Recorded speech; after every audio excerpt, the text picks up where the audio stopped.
Go straight to the White House. President Trump was speaking moments ago at a cabinet meeting. Let's listen in. We have a lot of things in store. You know, we're going to be meeting today with the video makers having to do with the violence and what impact and effect that has on school shootings and on children. And we have a very big meeting at 3:30. I call it an economic meeting, something we have to do to protect our steel, our aluminum, and our country. But I want to just say that this one cabinet meeting has a lot of things have been happening. Very positive things have been happening for our country. I'm pleased to report that our very massive tax cuts are continuing to show tremendous results. 90% of American workers are already seeing bigger paychecks, and that number is actually going to go up. Almost 4.6 million people have received tax cut bonuses.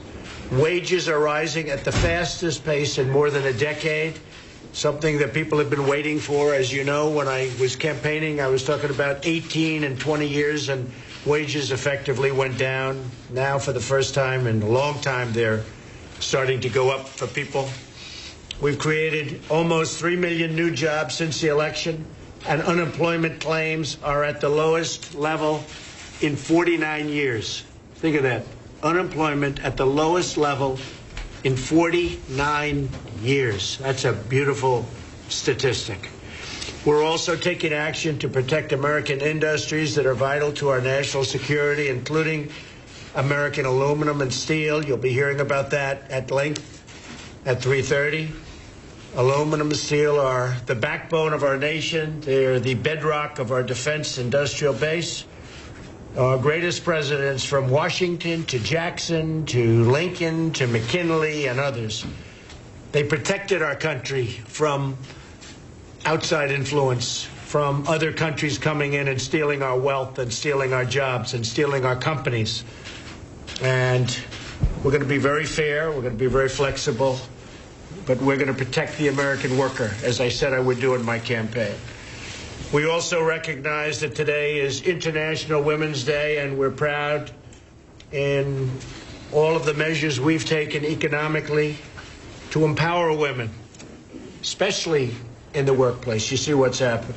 And I'm very pleased to announce that the unemployment rate for women in our workforce is at an 18-year low, lowest it's been in 18 years, and we're very close to the all-time record, so we hope to be able to hit that.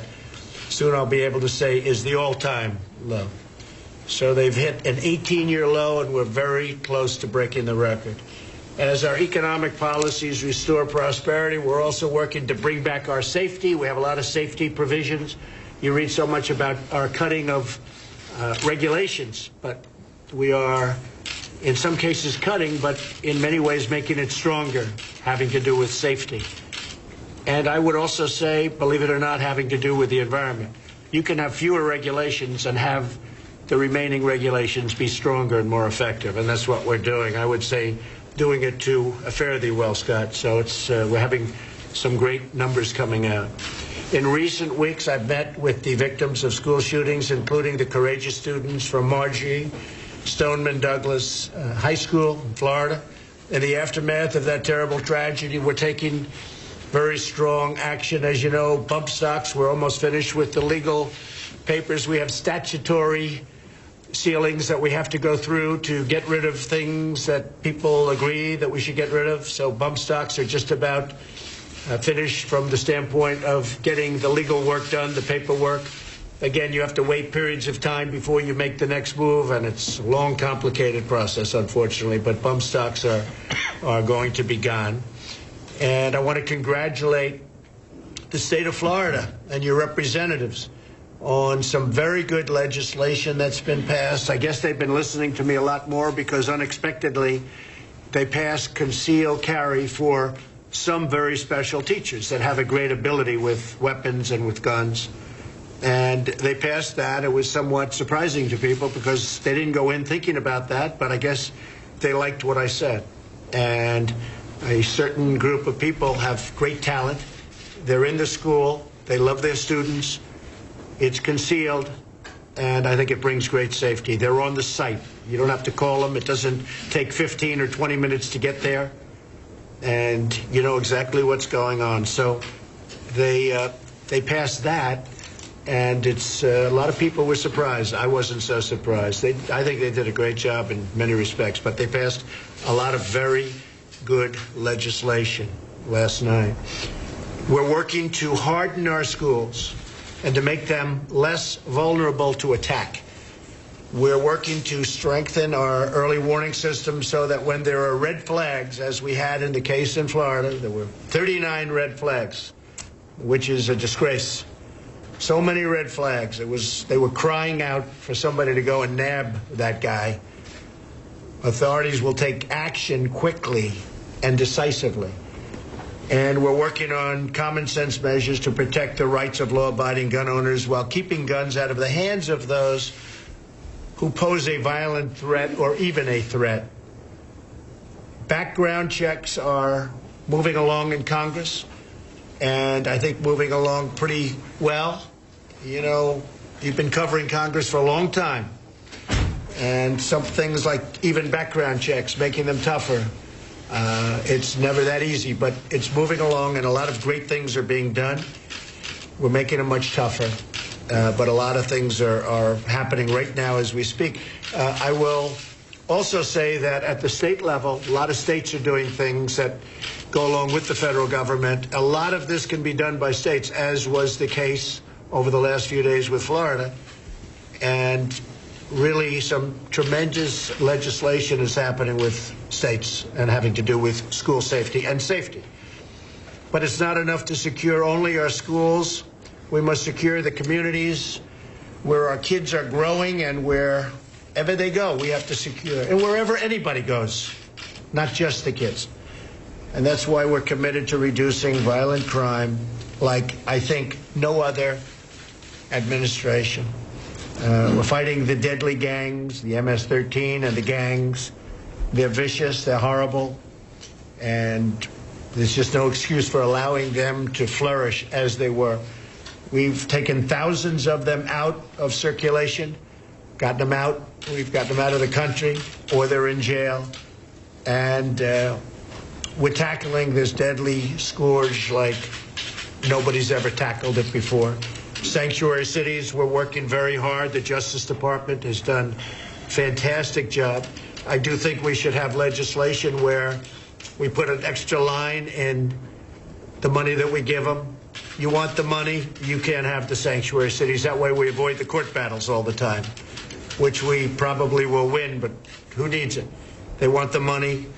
They should give up on the sanctuary cities. It harbors horrible criminals. What the mayor of Oakland did the other day was a disgrace, where they had close to 1,000 people ready to be gotten, ready to be taken off the streets. Many of them, they say 85% of them were criminals and had criminal records. And the mayor of Oakland went out, and she went out and warned them all, scatter. So instead of taking in 1,000, they took in a fraction of that, about 150. And they were all set. This was long in the planning. And she said, get out of here. And she's telling that to criminals. And it's certainly something that we're looking at with respect to her individually. What she did is incredible and very dangerous from the standpoint of ICE and Border Patrol. Very dangerous. She really made law enforcement much more dangerous than it had to be. So we're looking at that situation very carefully. We're also establishing the Federal Interagency Council on Crime Prevention and improving reentry to help former inmates reenter society as productive citizens. We have people that have been in jail. They made a mistake. They get out and they can't get a job no matter what they do. Now, the thing I think I'm doing best for them is making the economy so strong that we need them in the whole system. And many of them go in and they're phenomenal employees. Phenomenal. We're doing studies on that. In fact, we're going to be putting out some information. But they go into the system, and when they can get a job, they really take advantage of it. They do a great job, and it's very important. Each of the cabinet secretaries here today has a very vital role. One of the things I'll be starting off the meeting with is to continue to cut regulations. We have a tremendous way to go. I think we're probably 40% of the way there. Again, statutory requirements make it where you have to give a 90-day notice, and you have to give a 30-day notice, and you have to give a 6-month notice after you do the various. By the time you give all these notices, time goes by. But still, in 12 months, in fact, at the end of the 11th month, we cut far more regulations than any administration in the history of our country, whether it's 4 years, 8 years, or in the one case, 16 years. So nobody's close. But we're going to cut a lot more. We really have a lot more to go. And we're working with General Matters very much on the Army Corps of Engineers, because they've been not so fast. And they're slowing up some jobs, so we're going to get that taken care of. We've been working on that. The Army Corps, you know, EPA gets it done, and we're all getting it done. The Army Corps has to follow much quicker, and we may have to streamline it because they're in charge of areas of the country that really have nothing to do with the Army Corps so much anymore. So General Mattis is working to streamline that whole procedure.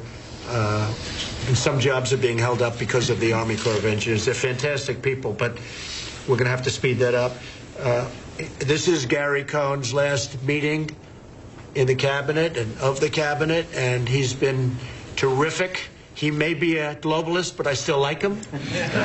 He is seriously a globalist, there's no question. But you know what? In his own way, he's a nationalist because he loves our country.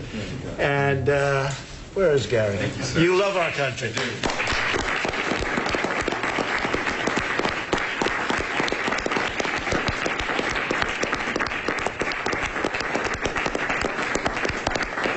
And he's going to go out and make another couple of $100 million, and then he's going to maybe come back. He might come back, right? We'll be here another 7 years, hopefully, and that's a long time. But I have a feeling you'll be back. I don't know if I can put him in the same position, though. He's not quite as strong on those tariffs as we want, but that's all right. But I want to know, seriously, on behalf of all of us, I want to thank Gary. He's been great. He really worked with Wilbur and Steve and all of the people, Mike. We all worked so hard on it, on the tax cuts, and they have been far beyond, I would say, Gary, our wildest expectations. I mean, what we thought would be very good has turned out to be unbelievable, great. And people are appreciating it a lot. The Democrats don't know what to do. They're saying, oh, boy, this is turning out to be not good for them. We didn't get one Democrat vote. So I just want to thank Gary. Before me, there are some rocket ships. You haven't seen that for this country in a long time. And many of the jobs we're doing, and Mike Pence is the chairman, many of these jobs we're doing are privately financed. We're letting them use the Kennedy Space Center for a fee. And, you know, rich guys, they love rocket ships. And that's good. It's better than us paying for them. And I noticed the prices of the last one there. They said it cost $80 million. If the government did it, the same thing would have cost probably 40 or 50 times that amount of money. I mean, literally. When I heard 80 million, you know, I'm so used to hearing different numbers with NASA. But NASA's making tremendous strides, and we're using a lot of private money, a lot of people that they love rockets, and they're rich. So they're going to be a little less rich probably, but a lot of rockets are going up, and we're really at the forefront. Nobody's doing what we're doing. I don't know if you saw last with Elon with the rocket boosters where they're coming back down. To me, that was more amazing than watching the rocket go up, because I've never seen that before. Nobody's seen that before, where they're saving the boosters and they came back without wings, without anything. They landed so beautifully. So we're really at the forefront, and we're doing it in a very private manner. At the same time, NASA is very much involved in doing their own projects, but we're bringing that whole space flight back. We'll be sending something very beautiful to Mars in the very near future, and we're going to areas that nobody thought possible, certainly not this quickly, so we're very proud. So they had these outside. In fact, they were sort of spread much further apart. I said, let's bring them a little closer so the cameras can see them. But it's really amazing what's happening with regard to space and our country. Thank you all very much. Thank you. Thank you very much. Thank you. Make your way out, please. When you flexible on tariff, what do you mean by that? Let's make our way out. Basically, I'll take that. It's fine. We have defense is so important. We need steel. We need aluminum. We're negotiating with Mexico. We're negotiating with Canada and the NAFTA. And depending on whether or not we reach a deal, also very much involved with that is national defense. But if we reach a deal, it's most likely that we won't be charging those two countries the tariffs. We have other countries that are very much involved with us on trade, but also on military and working together with military. And we'll be making a decision as to who they are. We have a very close relationship with Australia. We have a trade surplus with Australia. Great country, long-term partner. We'll be doing something with them. We'll be doing something with some other countries. We're going to be very flexible. At the same time, we have some friends and some enemies where we have been tremendously taken advantage of over the years on trade and on military. If you look at NATO, where Germany pays 1% and we're paying 4.2% of a much bigger GDP.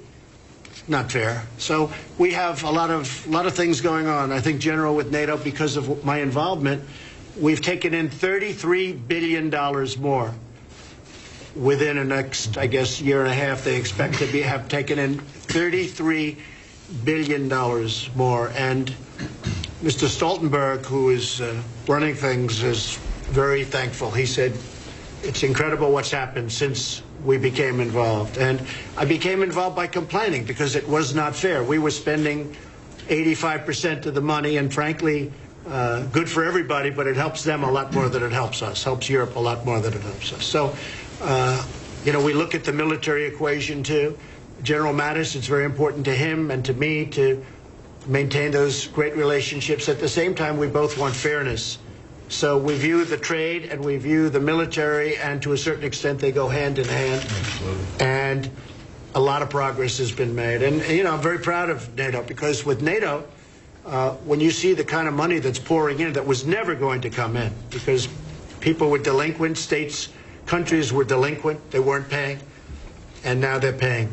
Not all of them are paying the fair amount. Some owe billions and billions of dollars of money. They owe billions and billions from past years. They haven't paid it, and that's not fair. They want us to protect, and they want us to be a good partner, and then they're delinquent on payment, or they haven't made payments, or they haven't made payments which are fair. So we're looking at all of those things, and we're talking about tremendous, massive amounts of money. But that goes along with trade also, because we're looking at defense, but defense is very much also a part of trade. So we're going to be very flexible. But as an example, with Mexico and Canada, we're going to be throwing NAFTA into the loop. We're negotiating NAFTA right now. I think we're doing quite well. It was always my feeling that I would terminate NAFTA or renegotiate it, one or the other. I guess renegotiating would be easier, but we'll be perhaps coming up with a deal on NAFTA fairly soon, or we will terminate NAFTA and we'll start all over again.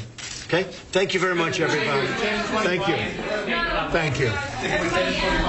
Say it? Sticking with 10 and 25 initially. I'll have a right to go up or down, depending on the country, and I'll have a right to drop out countries or add countries. We just want fairness, because we have not been treated fairly by other countries. Thank you. Thank you, John. Thank you very much. Thank you. You've been listening to President Donald Trump holding a cabinet meeting at the White House. Our Caitlin Collins has the latest from Washington. A few hours from now, the Trump administration could roll out new tariffs on steel and aluminum imports. Caitlin, that was a wide-ranging host of topics he was pontificating on. Trade right there, up there, although we heard a little bit about guns as well. We heard about space, but I know investors here are very, very concentrated on that issue of trade, and I don't think we have any clearer idea what's going on from the comments we had there. No, we certainly don't, Maggie. And even people inside the White House who are working ahead of this afternoon, what is supposed to be the formal announcement of these tariffs, don't really know what's going on. And we heard the president there. He said he still wants that 25% and that 10%. But he did make some important comments that I want to draw your attention to. And that is that he said he's going to be flexible with what countries those tariffs apply to on those steel and aluminum imports. And he also was saying that it may not apply to Canada and Mexico if NAFTA is renegotiated to a way that the president believes is more favorable to the United States. Now, that is something the president has floated before, but it's very different than what we heard in the last few days from his main trade advisor, Peter Navarro, one of the few people in the West Wing who is pushing for these tariffs, who actually said just on Sunday that they were drawing a firm line in the sand and there would be no country exemptions. Of course, the White House, Maggie, as you know, has gotten a lot of blowback, not just from the president's critics, but also from Republican leaders on Capitol Hill and some of the president's own advisors on these stiff tariffs and just what they've done. And obviously, you've seen the way that they've rattled the stock market. So clearly, that is coming through to the president, because there he said specifically Canada and Mexico, but he also said he could make a decision to exclude some other countries from these tariffs as well. But the fact of the matter is, Maggie, we are just hours away from the White House where they say they're going to formally roll out these tariffs. And so far, they have not come down to a conclusive agreement on what exactly the president is going to be signing today. I actually spoke with some people inside the White House earlier this morning who were saying they're not sure if the president is just going to sign something to be symbolic or if this is going to be the real deal on these tariffs that he's announcing today. But clearly, what is important here is a lot of confusion going on behind the scenes. The president there projecting calm, saying a lot of things, but not giving a lot of specifics on what we're going to see this afternoon, which certainly is not sitting well with a lot of the steel and aluminum industry. No, and again, there are people who are being invited to the White House at 3:30. We believe that event is still going on, although there is all this uncertainty swirling.